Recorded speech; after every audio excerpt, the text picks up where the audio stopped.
অনেক যুবক দেখবেন দাঁড়িয়ে রাখতে চান, কথা কোন ঠিক না ঠিক? যুবক, একটা কথা always remind yourself, you are the follower of last messenger Muhammad. যুবক শোনো, অনেক যুবক আমার বলে, হুজুর দাঁড়িয়ে রাখলে মেয়েরা পছন্দ করে না।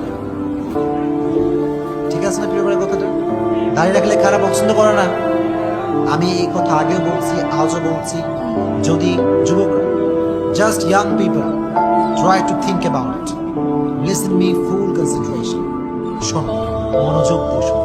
কোনো মেয়ে যদি তোমাকে নবীর সুন্নাহের দাড়ি রাখার কারণে রিজেক্ট করে দেয়, সঙ্গে সঙ্গে আল্লাহর কাছে 2 রাকাত শুকরিয়া আদায় নামাজ পড়ে বলবো, আল্লাহ তুমি আমাকে কুটনির হাত থেকে বাঁচাই দিয়েছো। চলে বল ঠিক কিনা?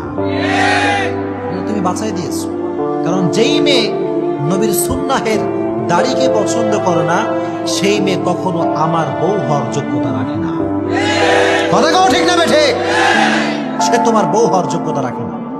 যেই মেয়ে তোমাকে 5 ওয়াক্ত নামাজি দেখে পছন্দ করতে চায় না, আল্লাহর কসম, সেই মেয়ে তোমার পরিবারের সদস্য হওয়ার যোগ্যতা রাখে না। রাখে না, যোগ্যতা রাখে না।